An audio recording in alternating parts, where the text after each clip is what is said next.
Hello and welcome back to the channel. Thanks for stopping by for yet another video. I do appreciate that, and as always, I appreciate you. So what I have here, it says 5.7 million pounds of air pollution released in Texas after Harvey landfall.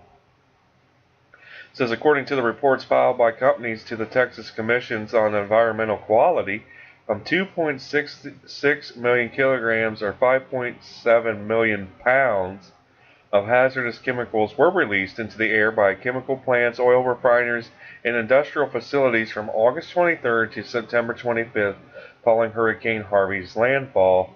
It says that 90% of the total reported air pollution was released by 13 companies, while 90% of the most hazardous chemicals were released by 10 companies. Now it says reports submitted by petrochemical refineries, chemical plants, oil and gas compressor stations, terminals, and other industrial sites provide estimates of the type and amounts of chemicals released in pounds.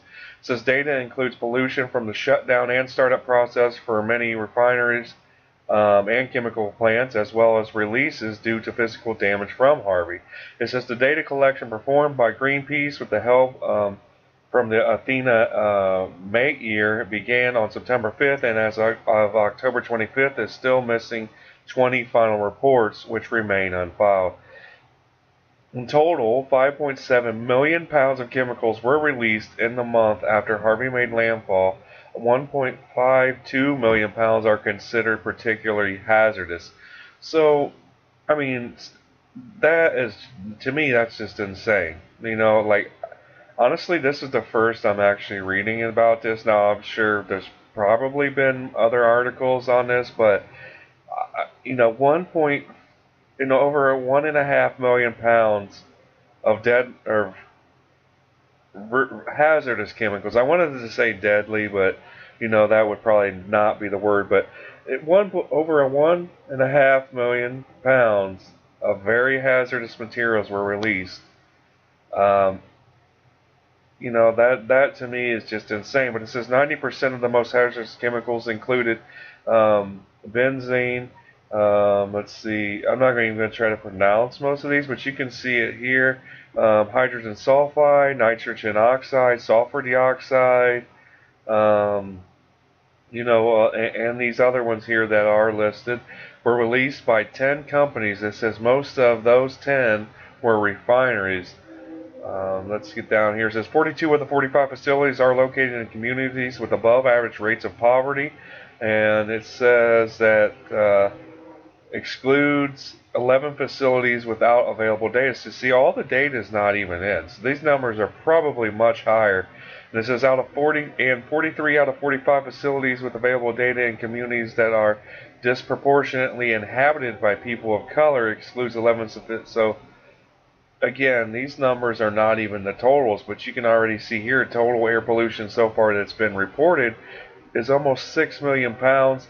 And those we just talked about, over 1.5 million hazardous chemicals were also released, pounds of chemicals. Now you can see here, I'm not going to read through all of them, but here is the 12 companies that have reported the chemicals that were released so far and their totals. So if you want to come over here and read the article, or pause the video so you can see which ones are on these lists here. Now here's the 10 companies. It says responsible for 90% of the most hazardous. So now we can take a quick look at some of these. Some of that you see Valero Energy, which we have some Valeros here. I don't know how you pronounce it, but that's how I've always pronounced it. ExxonMobil you have on this list as well. Shell, Marathon, but you can read this list on your own if you need to. But look at this right here. It says cities facing the most air pollution. So here are some of the totals here. You got Freeport, Port Arthur, Corpus Christi, Houston.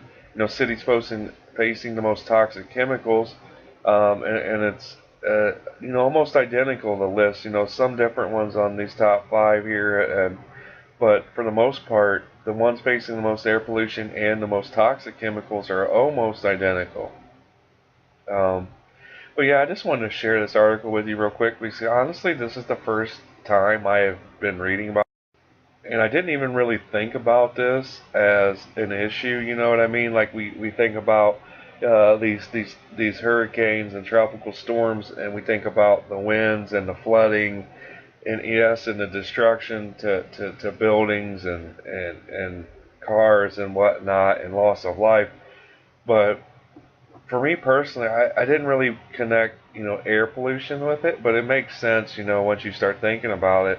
All, all these chemicals being released from damaged, anything, oil refineries, factories, gas stations, whatever. I guess it just kind of slipped my mind and I didn't even think about it. But now reading this article, it's kind of insane just how many chemicals were released, and especially over 1.5 million hazardous chemicals, pounds of hazardous chemicals released. Think about that. Now that's not even, and there's still 11 companies or whatnot that haven't even submitted their reports. So these numbers are probably going to rise. So if there is any more updates, I'll definitely get that out to you guys. But thanks for watching these videos and supporting the channel. We're growing every day because of you, and I truly appreciate every single one of you. But other than that, be sure to share, like, subscribe, and comment down below. I hope you have a great day. Peace.